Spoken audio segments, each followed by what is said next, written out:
Bienvenue. Aujourd'hui, on va regarder de près une note d'analyse sur un portefeuille d'actions. L'idée, c'est de décrypter un peu les performances, voir ce qui tire certaines actions vers le haut et essayer d'en tirer quelques leçons. Oui, et on commence fort parce que la performance globale est assez impressionnante, non? Ah oui, carrément. La note parle de 200 000 dollars de gains en une semaine.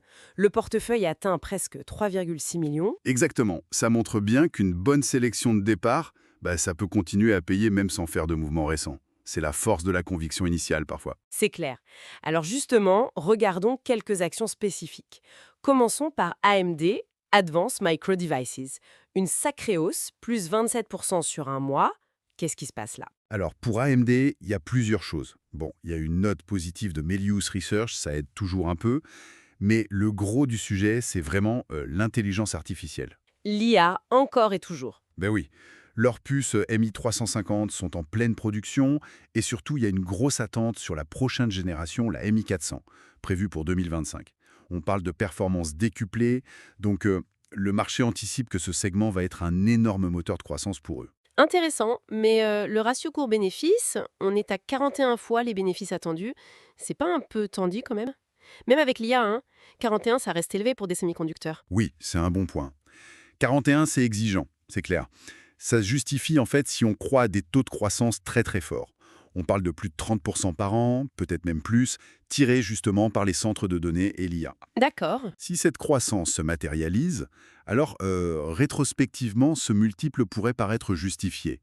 L'objectif pour le titre, c'est de revenir vers les sommets historiques, autour de 210 dollars. C'est un pari sur l'exécution en fait. Ok, je vois. Changeons complètement de secteur. Celsius Holdings. Là aussi, belle performance, plus 88% depuis l'achat initial et plus 24% juste sur le dernier mois. On est loin des puces là. Ah oui, rien à voir. Là, on est dans la boisson énergétique. C'est une histoire de croissance de consommation pure. Les données Nielsen récentes montrent des ventes en hausse de 42%.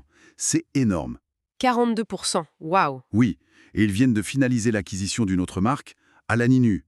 Ça leur permet d'élargir un peu leur cible démographique.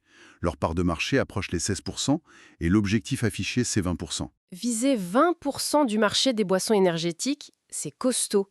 Qu'est-ce qui explique ce succès, Elias? Le marché est quand même plein de concurrents. En fait, ce qui est notable, c'est qu'ils arrivent à capter une part vraiment importante de la croissance de toute la catégorie. Le secteur des boissons énergétiques lui-même est en pleine forme. Et eux, ils en profitent plus que les autres. L'acquisition montre aussi une stratégie bien pensée. Donc le potentiel est toujours là, même après une telle hausse? Si la dynamique continue, oui, les analystes qui suivent le titre pensent qu'un retour vers les 100 dollars est possible. C'est la validation d'une thèse de disruption en quelque sorte. D'accord. Alors, parlons d'un dossier qui fait plus parler, parfois en mal, Palantir. Grosse chute vendredi dernier, non? Moins 9%. Comment on analyse cette volatilité? Et surtout, cette valorisation. Ben voilà, le mot-clé, c'est valorisation. On parle d'un ratio court-bénéfice qui dépasse les 500. C'est stratosphérique. 500 fois les bénéfices. Ah oui, quand même. Pour justifier ça, il faut une croissance absolument explosive. Pas juste bonne, explosive. De l'ordre de 40% par an minimum et de façon soutenue.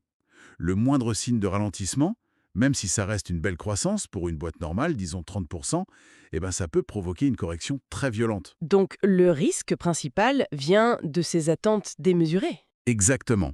C'est le risque que la croissance déçoive par rapport aux attentes et aussi le risque que le marché décide de moins payer pour cette croissance, par exemple si les taux montent. C'est un dossier à très haut risque, clairement. Mais bon, la récompense a été historique pour les premiers entrants. Faut juste savoir dans quoi on met les pieds. Très clair. On peut mentionner rapidement d'autres faits marquants.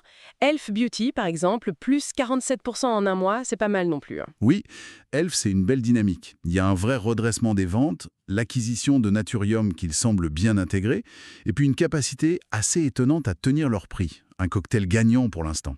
Et Nike, un rebond de 15% vendredi, alors que les résultats n'étaient pas forcément généreux aussi. Les chiffres étaient mitigés, c'est vrai. Mais c'est le discours du management qui a été interprété positivement. Le PDG a dit un truc du genre on a touché le fond, que le pire était passé ». Ah, d'accord. Le marché a visiblement choisi de le croire, pariant sur un retournement pour ce géant qui était un peu à la peine. Un signal de confiance, peut-être prématuré, mais un signal quand même. Bon, si on essaye de résumer un peu les leçons qu'on peut tirer de tout ça. Premièrement, ça confirme que les grosses baisses sur des boîtes solides ou bien positionnées sur des tendances fortes, ça peut être des opportunités. L'exemple d'AMD acheté après une chute est assez parlant dans cette note. Oui, acheter la peur, en quelque sorte. Ensuite, Ensuite, l'importance absolument cruciale de regarder la valorisation. Le contraste entre AMD et Palantir le montre bien. L'IA, c'est super, mais combien on paye pour y être exposé? Un multiple de 500, ça intègre déjà énormément de bonnes nouvelles. voire même la perfection. Voilà. Troisième point, la patience. Celsius, ELF. Ça montre qu'une stratégie de croissance, ça prend du temps à se mettre en place et à être reconnue par le marché. Faut pas vouloir aller trop vite. Et le dernier point, ce serait quoi? Peut-être sur Nike? Oui, la capacité à essayer de repérer les points d'inflexion. Le rebond de Nike, même s'il faut voir s'il tient, ça suggère qu'il faut écouter aussi le qualitatif, le discours du management. Parfois, le sentiment change avant les chiffres. D'accord. Donc en résumé, belle croissance du portefeuille, tirée par des histoires différentes, l'IA pour AMD, la croissance pour Celsius, les synergies pour Elf, un possible retournement pour Nike. Mais toujours garder un œil sur le risque de valorisation, comme avec Palantir. C'est ça. Acheter la faiblesse, analyser la valeur, être patient et guetter les changements de perception. C'est un peu la recette qui semble fonctionner ici. Alors pour finir, une petite question pour réfléchir. On dit souvent que le marché récompense ceux qui achètent quand les autres ont peur. Mais au-delà des chiffres et des ratios, comment on fait concrètement pour affiner notre propre jugement? Comment on détecte ces moments de doute collectif qui cachent peut-être les pépites de demain avant que tout le monde ne s'en rende compte? Quand le bruit ambiant est au pessimisme. Pas facile, mais c'est sûrement là que se trouvent les vraies opportunités.